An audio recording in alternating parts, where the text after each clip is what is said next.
What's up guys, welcome back to the channel. And for today's video I wanted to do one of the requests that I kept seeing from you guys in the comments on the video that I posted Friday. And in that video I literally went off on Ant-Man, letting you guys know my thoughts and how I felt about Ant-Man as a tier 2 character if you're new to this game. Now, before I go ahead and do today's video, I wanted to say I'm really freaking sorry for basically screaming into the mic. I did not realize just how close it was, so it sounded like I was like yelling like crazy in that video, and some of you guys, your ears were probably bleeding by the end of that video. I'm really freaking sorry guys, like I'm so sorry. I'm gonna try my best to not get as heated and not talk so closely to the microphone in this one. So for today, I'm gonna be giving you guys my thoughts on 6, maybe 7 different combat characters in the game that if I was starting the game right now, having all the knowledge that I currently possess, I would not work on unless I had 50 plus characters already at 6 stars, right? And I'm going to be starting with the combat class just because the combat class is currently the largest one in the game with 40 plus different combat characters. So it's very easy to get lost in that class, right? Now, everything I say in this video is strictly my opinion based on my experiences and how I like to play these characters, right? I'm not telling you that you should avoid them. I'm just going to give you guys my thoughts on them and then you guys can make your own decisions, okay? Now, for the first one on this list, guys, is actually going to be the character that you see a lot in the comments for a lot of future fight video and a lot of people requesting him to be tier 2 because they're freaking trolling. So if you're new to this game and you see his name quite often and you're thinking, oh my god, he must be good, a lot of people are recommending him. No, he's not. He's actually probably the worst character in the game and most definitely the worst combat character in the game. And that is the high school bully himself, Oakland, guys. Freaking Oakland. This freaking guy right here is actually one of the worst characters in the game by far, leaps and bounds behind everyone else. The entirety of his kit is an absolute joke, and it's not even like I don't have him built up. You can see for yourself his gears are 19. His skills have never been touched because I figured out a long time ago just how bad he is. Because when it comes to these characters that are on this list right here, guys, I judge them based on 5 different things. 1, their leadership. 2, their tier 2 passive. 3, their damage, AoE, and CC potential. 4, their survivability. And 5, the different game modes that you can use them in and do fairly well. The 3 game modes that I personally care about is actually Shadowland first, because I find that to be the most enjoyable game mode prior to the 3.3, but we're still getting back there, guys. World Boss, because you can get premium materials, so Black Antimatter and Chaos Normstone, and also Alliance Battle, normal or extreme. Normal is actually very good, especially if you're a new player, because you get 25 biometrics every single day, and a lot of those times those biometrics will be stuff that you cannot farm for. So it's a really good idea to get into the habit of clearing normal AB at the very least, because it only takes about 5 minutes of your time. Okay, sorry, I know that this is not what the video is about, but trust me guys, if you're new to the game, Alliance Battle is something you should be doing. Those 3 game modes are going to be the 3 most rewarding game modes. Timeline is great, but when it comes to like normal tier 1 characters, I don't judge them based on their performance in timeline, even though timeline is essential for new players and free-to-play players because it gives you crystals. I don't judge tier 1 characters in there because right now, once you hit platinum, it's tier 2 and Sharon Rogers Wasp. That is it. Okay, no one else is ever going to get any chance to shine because we're in the age of tier 2. So these normal tier 1 characters will have no shot, and it's kind of unfair to expect them to excel there. So we're going to stick mainly to the PvE aspects of the game and compare them based on that. Right, I know I got a little bit sidetracked there, but as you guys can see for yourself, Oakland's leadership, physical defense would be good if he actually felt like he had any defenses. If you take him into World Boss, he's probably gonna die on you in 30 seconds. Same thing for Floor 1 in Shadowland, and Alliance Battle is no different. You take him into normal AB, and I can almost guarantee you won't make it to 50k, and that holds true even if you have him at freaking tier 2. Okay, so this guy right here, you can see why he belongs at the bottom. The entirety of his kit is an absolute disaster. I'm not sure what Netmarble was thinking. The 4-star passive on him is actually the only good thing in his kit. He has a couple iframes in here and a stun. However, just because of how bad his skills are, like that way how the skills animate, how long they are, and the way how he attacks, it just makes it so that it feels like he has no iframes in the kit. Trust me guys, when you play him, you'll see it for yourself. He's actually terrible. Terrible. I don't want to spend too much time on him. His freaking tier 2 passive is absolutely a joke. Freaking 100% chance to be immune to all damage for 2 seconds. And this is when you get hit. The entirety of his kit, there is not a single skill in here that makes it so that he can actually take a hit. So why on earth would they give him a freaking tier 2 passive that activates when he gets hit? He's literally going to activate this once, and then after that he's going to immediately drop dead on you. So definitely do not invest in this guy if you are new to this game. Or rather, if I was new to this game, I definitely would not. Next one on this list right here is similar to Oakland in terms of damage. However, his survivability is significantly higher than Oakland's. This is Drax. Really like Drax, guys. I really freaking like Drax. I love Dave Bautista. Grew up on WWE, if you guys watch that. Anyways, so yeah, really freaking love Drax. These guys had 2 opportunities to make this guy a good character, and they failed both times. He even has a uniform, and he's still trash with the uniform. So do not buy the uniform for Drax if you're new to this game. Okay? Alright? So as you guys can see, none of these characters that I'm ragging on are not sitting at like +5 gears. They're definitely geared up. Every single character that I'm going to tell you guys is garbage. They're geared up, and they've been used in World Boss, Shadowland, and Alliance Battle. And the reason why I'm telling you their shit, sorry for swearing, is because I've actually used them and they performed like that. Okay? So definitely don't think I didn't try them out before I actually give you guys my opinion on them. Some of them, their skills will be at 1. That's because I didn't see any need to go any further with them because they did not perform well in my eyes. So Drax, unlike freaking Oakland, once you get him to tier 2, he can actually stay in a state of damage immunity for pretty much the entirety of the fight. But similar to what I said about Ant-Man, survivability without damage in this game means absolutely nothing. He's gonna run out of time on you, and you're gonna fail due to that. So if you tier 2 him in hopes of having a tank, yeah, you're gonna have a tank, but you're gonna have a tank with no guns on it. So there's no point. Okay? So this guy right here, his leadership is pretty interesting, and his freaking tier 2 passive is a decent tier 2 passive, but he needed to have more freaking damage at tier 1 to justify even tier 2ing him. Not gonna go any further with this guy. Definitely do not tier 2 him. As you guys can see, I actually like Drax. I have an ISO set on him. I don't have one on freaking Oakland because Oakland is that much worse than this guy. Right here, you'll see for yourself, I have an obelisk on him as well. So I like Drax. I'm not just shitting on him for the sake of shitting on him, okay? Next character on the list, Nebula, guys. Nebula, aka the one-trick pony. Similar to her sister in this game, she's garbage. I don't need to say anymore, but I will. She's garbage. Similar to every character on this list, her gears are worked on, and I farmed my ass off for weeks running her rifts. So excited to use her, then I found out that she's actually garbage. Really garbage. Can't use her in anything. Similar to every single character that I'm about to tell you. World Boss, failure. Shadowland, failure. Alliance Battle, failure. Failure. Failure. Okay?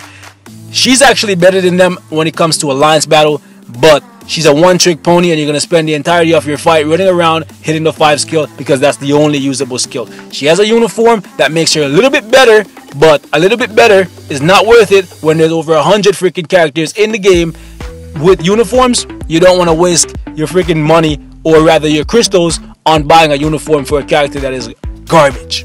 Trust me when I say that, guys. I actually was in the middle of building her ISO set, then I decided, you know what? No, you're not getting an ISO set because you're garbage. So, sorry guys, I'm actually so freaking upset, man. I'm sorry. I hope I'm not screaming in the freaking mic again, because trust me guys, she's gonna fail you so many times that it's gonna irritate you just as much as it irritated me. However, unlike the previous 2, she can solo Shadowland if you have the skill and the patience. She can do decent in extreme AB. She can't clear it. And tier 1, I really doubt she can do anything in normal AB. Tier 2, however, she's actually a decent candidate for Extreme AB on the supervillain day if you do not have Sandman. Sandman will muscle his way through 100k. You will struggle with her to get 30k. So pick your pick, guys. Take your pick. Sandman is way easier to farm for. Okay, so my advice to you is go with Sandman. Her Tier 2 passive, it's a decent Tier 2 passive. It buffs her lightning damage and gives her some guaranteed dodge. But to be honest with you guys, the 5 skill is the only skill on her kit. And if you have to wait around for 6 seconds every single time to use this, you're going to run out of time and you're not going to get any progress out of this girl. Sorry. Next 3 on my list right here are these ones, man. I'm actually getting fired up looking at them, but I'm gonna calm myself, guys. I'm gonna calm myself. I want to start with Bullseye. Similar to what they did to him in the freaking shitty Daredevil movie, Netmarble shitted on this guy and they did it real bad. Like, this guy actually was a shit character for the longest time. Then he got a buff and his Tier 2 passive. He was great for about 2 days, and then come to find out, Netmarble was like, this guy's way too strong, we need to fix him. And then they fixed him and took him right back to where he started. So now he has a Tier 2 passive, but he's right back to where he was before he even had a 5 skill. Garbage. And if you're wondering what I'm talking about, just do a couple quick YouTube searches and you will see videos of people one-shotting characters in timeline and doing crazy amount of damage with Bullseye in Extreme AB and World Boss. That was immediately after this guy got his Tier 2 passive, and Netmarble said, this guy is doing way too much damage right now. He's way too good, so we have to fix him. And they fixed him alright. So this guy right here is a dumpster level character that he was. So if you ever see a post saying Bullseye is shit and you're thinking maybe he's changed since then, no, he's still shit. Netmarble made sure of that. And just like I said, for every single one of these characters, their gears are worked on at the very least. But once I figure out their garbage, nothing else gets touched, because even if I have the gold, I don't have the gold to waste building up garbage. Okay, right here, Tier 2 passive, it's a decent Tier 2 passive. I won't lie, it is a decent Tier 2 passive. Similar to Nebula, 5 skill is the only important skill in his kit. It has a stun, an iframe, and it decreases the enemy defenses. The sad part about this is that the stun and the iframe are on the same skill. If Bullseye had the stun or the iframe on any of the other skills, like if the stun was on the 2 skill or the 3 skill or even the 4 skill, it would make him significantly better because you'd have a reliable way to keep yourself alive. Okay, this dodge bullshit is not a good way to keep him alive. I need to stop swearing. I'm so sorry, guys. I'm so sorry. Anyways, this dodge thing right here is not gonna do anything for you. Trust me, you're not even gonna notice it's there. It's just terrible. So the iframe and the stun both being on the 5 is bad because you don't have any way to protect yourself once you get out of this skill. You're gonna spend the entirety of the fight running around, similar to what you would be doing if you're using Nebula, which is why he's also on this list. His leadership is actually a really good leadership. This right here is actually the best thing about the entirety of this guy's kit. Sad life. When the leadership is all you're useful for, it's pretty sad. Nothing else is touched on this guy because he's not worth it. Trust me, guys. Right here, guys, is Blade, and looking at this just makes me so sad. As you guys can probably already tell, I have the uniform for him, the 70s classic, and that's how I feel about Blade right now, guys. He should be going back to the 70s because he's outdated. Like, he's literally out freaking dated. His kit is garbage. He has 1 skill, well, 2 if you have the uniform, right? Similar to everybody else, he has his gears at 20, but unlike everybody else, I put a lot of freaking work in my Blade, guys, because I like Blade. But this version of Blade, like, this uniform needs to go and this kit needs to go. We need to bring Wesley Snipes in this game and turn this guy into a machine because this is not gonna work. Now, similar to Bullseye and Nebula, his 5 skill is the highest damaging skill in his kit. However, unlike those guys, he doesn't have an iframe on the skill, and unlike Bullseye, he doesn't have a stun on it. So he has no CC in the entirety of his freaking kit. However, if you have the uniform, the 1 skill actually becomes pretty useful. But trust me, guys, you should never ever buy this uniform because Blade is not going to survive long enough to win you any fights. Just like everybody else in this list, he's not World Boss material, he's not Shadowland material, and he's not Alliance Battle material.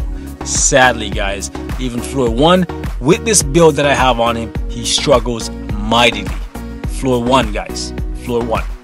Okay, his tier 2 passive, it looks pretty good because it is pretty good. However, this guy has no survivability, so you're not going to get to use it very much. Don't do it. Don't make that mistake, guys. As much as you like Blade, if you like him that is, don't do it.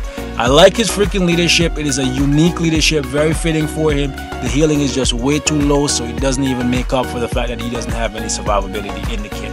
Right here, we have Jessica Jones, aka Mini Luke Cage, because they literally just ripped off Luke Cage, made Jessica Jones kit because they were so freaking lazy. And even with the Defenders coming out, they still chose not to fix her. But they want to still sell you uniforms. P.S. I didn't buy any of those uniforms as much as I wanted to buy Luke Cage's. Anyways, so right here, as you guys can see, I have all her gears at 19 and one at 18. And after testing her out, I decided she's not worthy. She is not worthy of being worked on. No ISO set was ever activated, and she has an obelisk right here for invincibility, surprisingly, considering the fact that she has iframes in the kit and she has 2 stuns. However, her skill animations are just so freaking long so that you can't capitalize on the fact that the enemies are stunned, and her damage is actually pretty underwhelming. It's actually crazy. This 4-star passive is garbage as of right now, and her tier 2 passive is just a rip-off of Luke Cage's with a little bit of extra damage adding into it, but because her damage is natively already like garbage level, it's not going to be noticeable. Trust me guys, do not make the mistake of working on freaking Jessica Jones. And the fact that she's a bio-selector character is just really sad, because there's so many other farmable options that are significantly better than her. You think there would be a standard for when a character is harder to attain that immediately should put them in a class where they're a little bit better. I'm not saying they need to be like crazy paywall level better, but if a character cannot be farmed through story missions or like let's say special missions or whatever, they should at least have like a threshold where they're literally a little bit above the rest.